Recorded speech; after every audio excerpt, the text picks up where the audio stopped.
May buntag mga pinaga kong mga igsoon. Happy ulit Sabat.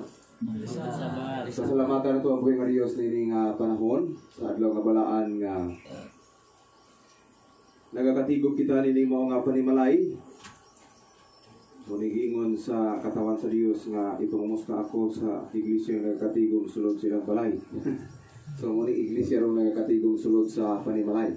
So ang atong pagtuon karon mga igsuon sa mga propesiya timely tungod kay mao magitni ang sugo sa Dios nga kinahanglan ato nga itudlo sa karnero or sa iglesia ang pagkaon nga napapanahon sumala sa Mateo 24 versikulo 45. So importante nga suhito busa akong gihangyo ang tanan nga og naapay kalingkuran diri sulod mo punsi sukta diri para ato nga madunggan ug kasabtan og maayo kini mga pagtulon-an nga controversial kayo para sa ato nga pagpangalaga dining nagkahinapos nga kasaysayan sa kalibutan.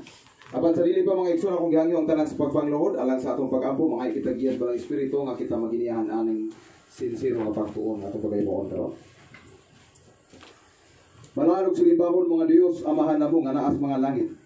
Ani kami karon sa makausapan nagabiko sa mga tuhod nagapaubos sa mga kaugalingon diha sa mga nga tubangan. O Dios magasimba kami kanimo sa espiritu kamatuoran. Busa pagkatakosa kami sa pagkatubang sa imong balaan nga presensya. Pasayloa kami sa tanang matang sa kasalaanan nga among nahimo sa imong atubangan ug hugasi kami kin sa matang sa kahugawan nga niya sa imong kasing-kasing ug unahuna. Ibubo ka namo ang gahom sa balang nga espiritu nga mo'y magagiya ka namo sa tibuok nga kamatuoran ug tultuli kami ug tabangi kami sa paglakaw niini. Salamat kayo sa pagtubag kini kanang gipangayo kanimo pinagis gahom ug ngalan ni Jesus nga verse na maluluwas. Amen. Okay. So kini nga to pagtuon pag pinali ni pang end time event, no? Pang pinali. Busa ato nga pangayoon gyud sa Ginoo nga kita mahimo maginiahan sa balang espiritu masabtan nato kini mga tinagong butang ngayang gipadayag. Luyo sa daghan nga mga pagsulay, nahimo gyapon posible kini atong panagtigom. Kay wala pa ni mahimong na materialize pero doon na may ipaabot nga mga mensahe nga matud pa o moabot si Johnny ayaw nyo i-welcome. Ako rapod pero kamo welcome mo tanan. Oh, kani ako nga kaubanan welcome sila tanan. Si Johnny ra may di ba welcome. Okay ra. At least majority sa akong kauban welcome sila. Okay. Doon ay mga pangunahuna sa uban nga kining atong mga buhat misyonero makapa-stress sa atong atuan. So ni kanang kabugat ni palas ano na nga ma-stress man kuning wala bay labot sa atong giyarian. Ang atong giabtan wa man ma-stress yang wa maabti na to na-stress man o. Mo ni nga kuan gyud no tulon ananan nga mga kamatuoran. Hinumduman nato mga igsoon ang pulo sa Dios. Hebrehanon kapitulo 13 bersikulo 2. Ayaw kamo paghikalimot sa pag-abi-abi og mga dumuluong. Kay pinaagi niini may na nagpakaamuma og mga manulunda sa wala lang nila hibaluin. Okay, klarohon pa ni. Ang gipa-circulate diri sa toa nga dili ipaabay-abi si Mr. Johnny Galera. Pero ang biblical nga teaching ipahigugmang kaaway o ang dumuluong ipaabi-abi. Nakita ninyo nga ang direkta nga sugo o kuman sa atong giilang magbalantay sa iglesia. Okay? Magbalantay meaning to say mo'y magigiya unta sa espirituhanon nga kalambuan sa atong pagpangalagad o mo untay mo agak nato diha sa sigurong kaluwasan. Pero ang gitudlo against it is written. Kaya pag yung kakayog abi-abiha contradict na sa Bible. Kaya ang Bible nag-ingon walay pihigan sa mga bisita o mga dumuluong. Kaya base nun niya sa inyo hang pag-abi-abi, pag-amuma kanila, nakaamuma kamog manulunda sa wala lang ninyo mahibalui. Napangutana. Nakaamuma kamurog manulunda o nakaamuma mo giyawa? Mo, nitong klarohon yun.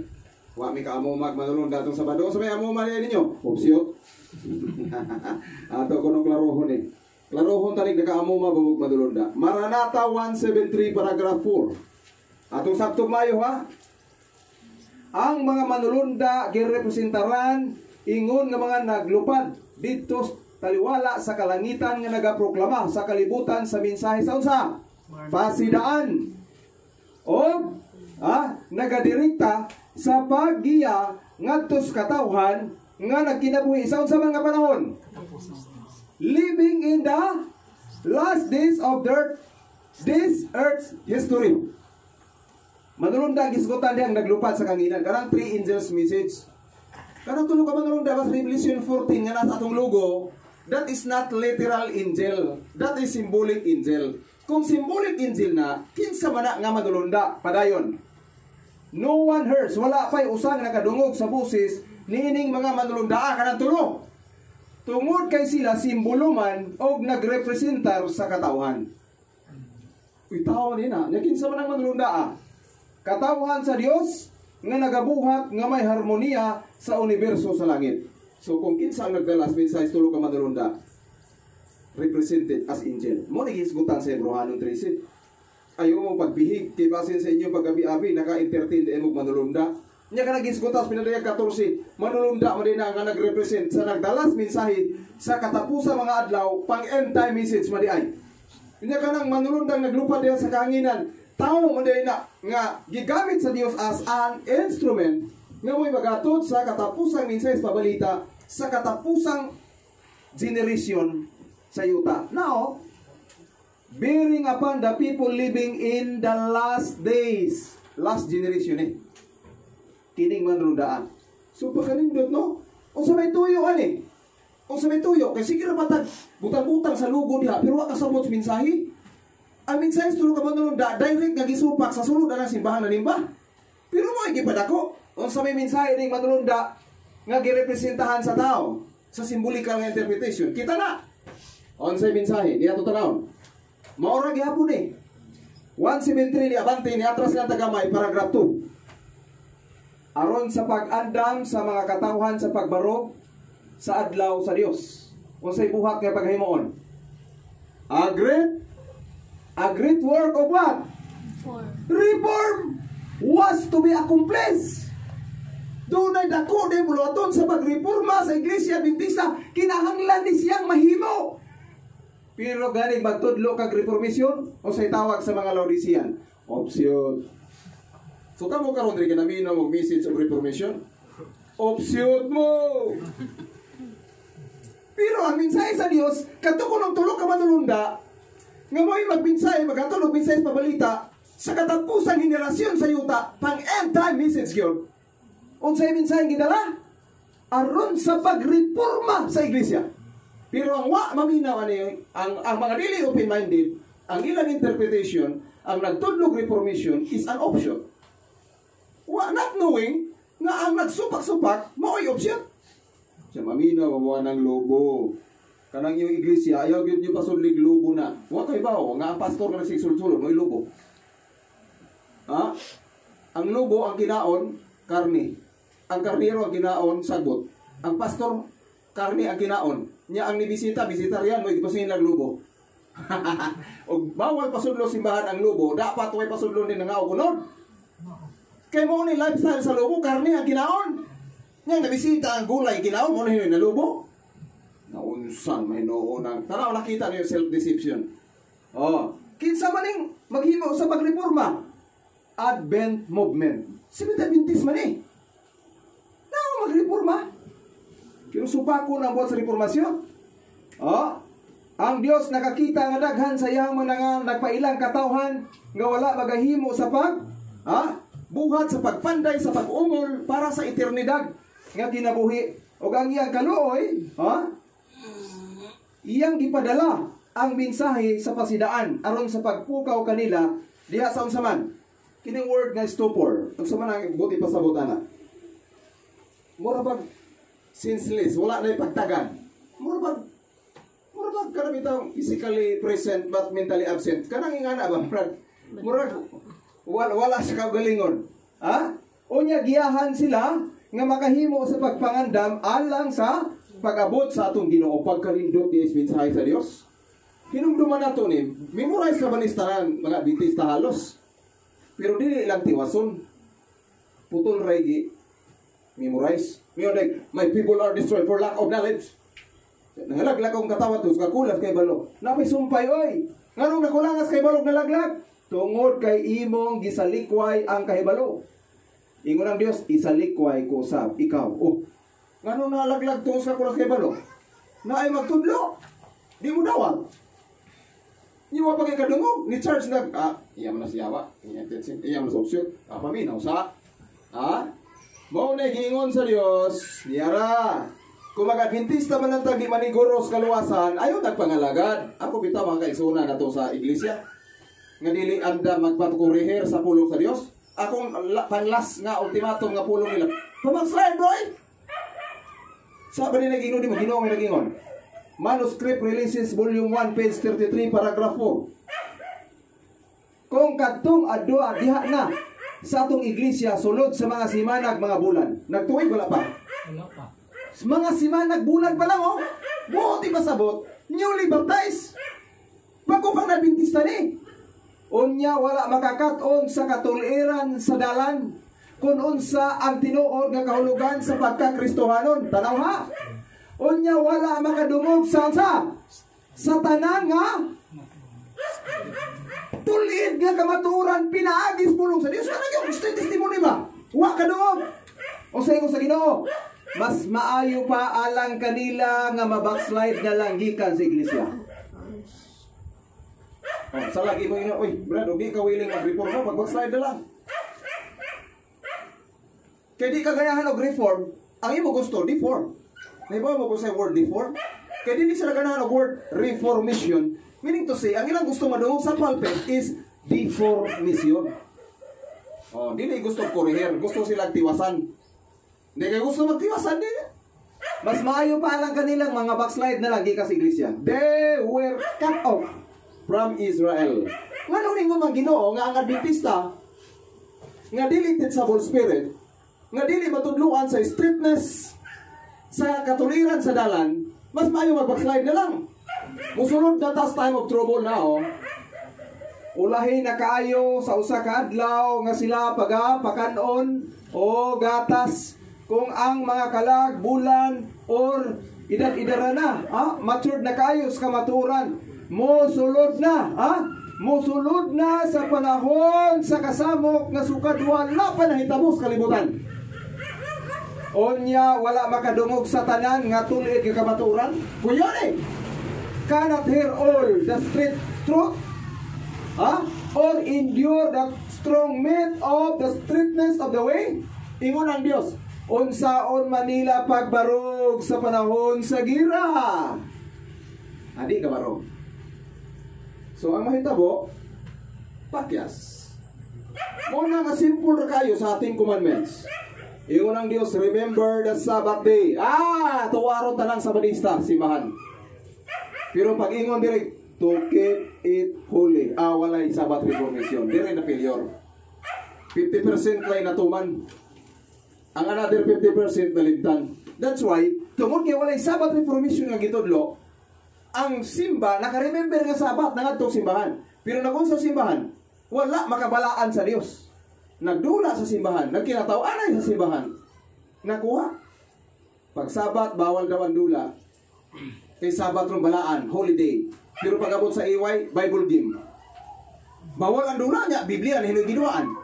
Bawal magdula kay Sabbath, pero na sunggim.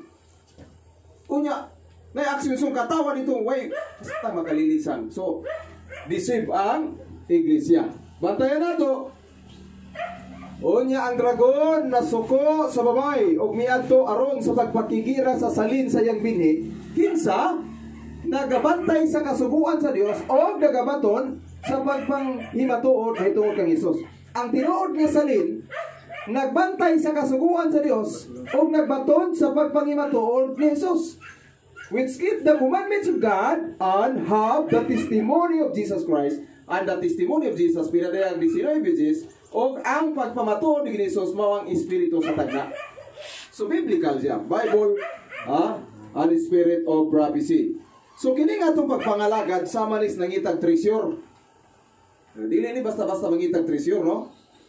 Ang gingarian sa langit sama sa usa ka bahanding nga nalubong ilalom sa usa ka uma nga sa iyang kaplagan kini sa usa ka tawo, iyang gibalik paglubong og tungod sa iyang kalipay siya milakaw, og iyang gibaligya ang tanan niyang kabtangan, og iyang gipalit kadtong umaha. Oy, hidden treasure. Nangita siya sa bahandi. Og sa diyang iyang nakaplagan ang bahandi. O saman, iyang gilubong og balik, nibalik siya sa iyang daang propiedad, gibaligya, gisacrifice. For the sake atong ubang iyang nakuha ang bahandi, mo iyang gipalit. Nakuha po to? Busa kita na amagoy mga newly baptized din, no? Atong giatrasan gamay para maka-relate po sila. Sa True Revival 63, sa atong pagtuon bilang mga Seventh-day Adventist, doon na tayo gigamit nga detector. Kahit treasure man eh. Kining pagpangalagad o pagpangitas kamatuoran, gitawag ni hidden treasure sa Bible. Bahanding gitaguan. So, aron makita, bahanding gitaguan niya masita, we need to have detector. Ikaw kung ipang treasure ron o kay detector o kay locator, mapudpud na lang ang purol. Mapudpud ba ang purol? Mamuslot. Mapudpud ang sapatos, ang sandalyas, ang chinilas. Busa ang gitawag o hidden treasure, ang treasure, ang heavenly treasure, treasure sa langit, gamitan po nag-detector. Aron dili ka magpatakag yama-yama. Upset ka, lubo ka, arang apti ka nanudlo sa usa, pero tulong ibalik sa iya. Nakuha po to? Kamo, upset mo, pero ang iya tulo. Doon na kita'y detektor aron natong maila ang kalainan sa tinuod ug bakak ngadtos kasuguan ug pagpamatuod. Kung sila dili magasulti may tungod ining pulunga, singular. Bantayan ang grammar. To the law and to the testimony, duha ang isgutan. Kasuguan ug pagpamatuod. If they speak not according to these words or word, meaning to say singular form. Therefore, the Bible and the spirit of prophecy are one. Nakuha niyo po ito na. Yung sila, lesser light naman ko ng spirit of prophecy, greater light mo ng Bible. So Bible rata mo to, sa spirit of prophecy dili, unsay kalainan sa spirit of tagnaw ka Biblia. They are one. Now, kay og duha pa na, lahi ang Bible, o lahi ang spirit of prophecy, dapat kini nga grammar na ay is words unta na. Sabto mayo, to the law and to the testimony, if they speak not according to this word. Meaning to say, the Bible and the spirit of prophecy are one. Nga anong imo mang i-discriminate ang testimony of Jesus, din imong ipataas ang Bible. Wa kasabot na nga teacher. Wa kasabot na nga Bible worker. Then, it is because there is no light in them. Pag mayon ka, Bible na kumutuo, nga i-condemn nimo ang spirit prophecy, the same condemnation na sa Bible. Kung di mo tuhan ang espiritu stagna, Bible ka mo tuo, pareho na. The same principle, wa gyapon ka mo tuo sa whole Bible. Busa ningon ang Dios, ang tanang butang nining kalibutan o relihiyosong kalibutan kinahanglan atong sulayan, pinasikad sa balaan nga kasulatan ngadtos kasuguan og pagpamatuod kung sila dili magasulti mahitungod nining pulunga. Singular gihapon. Ganina ato gigamit ang Bible. Gipamatud-an nga ang law testimony, Bible and spirit of prophecy are one. Pag-abot sa testimony of Jesus, if they speak not according to this word, this same principle, present truth gihapon siya. Walay kahayag ngadto kanila. Okay. Ang pag-angkon nga kita gihatagan o gidanagan pinaagi sa balaang espiritu o atong ginasulayan ang pulong sa Dios pinaagi sa unsa gihatag niya nga detektor. Mailhan nato kisi tinuod lobo. Kisa may tinuod nga opsyon. Kisa tinuod nga lobo. Kisa tinuod nga kaaway. Dinha nato ma-identify. Busa nag-ingon ang Dios sa Maranatha 23, paragraph 3. Kung ang mensahe ipresentar sa katawhan sa Dios, dili sila mo barog sa pagsupak nini. Dili dahil maayong magsupak-supak ka. Kinahanglan sila mobalik sa pagsuta, sa pagsusi sa Biblia, ikumpara ang inyong nadungog na lektura sa kasuguan o pagpamatuod, meaning Bible and Spirit of Prophecy. Sa atong pag-review sa Biblia, Espiritu stagna, wala man mo pasar. Ingon ang Dios, dili di ay tinuod ang inyong nadungog. Nindot kayo na. Kitang tanan ilalom sa obligasyon. We are all under obligation to God's to know what He sends to us. Kitang tanan obligasyon nato ang sayron kung unsa ang gipadala sa Dios kanato, unsay purpose sa Ginoo nga gipasulat ni Mrs. White ang 128 ka libro nga wa naman din ay labot ron. Ngayon sila 66 books ramang guta. Kaya ang Seventh-day Adventist Bible and Bible alone. Kung dili dahil na importante ng writing ni Mrs. White, unsa may tuyos Ginoo nga si Mrs. White nakabilar-bilar o sinuwatan ng daghanang libro, di mo din na importante na to. Hello? Sabto na to bayo. Kung dili na importante, sa may tuyos Ginoo gipasuwat-suwat pa ng Mrs. White. Nakuha niyo punto na? Hindi mo na importante. Pastang kada kong deception o butod lutag di importante. Ala ka. Ingon diri, He has given direction by which we may test every doctrine. Uy, gihatag ka na to ang giya nga atong sulayan ang matag doktrina. Tuwa ni balik ang detector to the law and to the testimony. So kinahanglan atong sabton ug mayo. Nahibalo ba mo og asa na taron sa panahon sa kasaysayan sa kalibutan according to Bible prophecy fulfillment? The Holy Bible is playing out its what? Final chapter. Kung atong isgutan ng Biblia sa end time event, ni anata sa last chapter sa last book in the Bible. Sa events, sa history, sa kalibutan. Okay? Right before your eyes, so get familiar with it. So kinahanglan dili ta magpakabuta-bungol. Atong sutaon sa palibot, atong madungog, atong makita ni anabata sa pinaling kapitulo sa Biblia o sa kasaysayan sa kalibutan sa atong pagpangalagan. Atong ikumpara pagkitapos kalibutan ang presenteng kamaturas panahon ni Noah. Labihan kadautan ang tao hinungdan gihugasan sa tubig. I-compare nato sa panahon na turon, today's present truth. Tulo, mensahe tulo ka manulunda. Niya ta naghatag warning, kining isa, duha, tulo tao ni sa diha nga atong dili abi-abihon ang mensahero sa Dios nga nagdalas mensahe aning tulo ka manulunda. Kay kanang tao di ay girepresentahan man nila sila, tao man nila, kita man ni.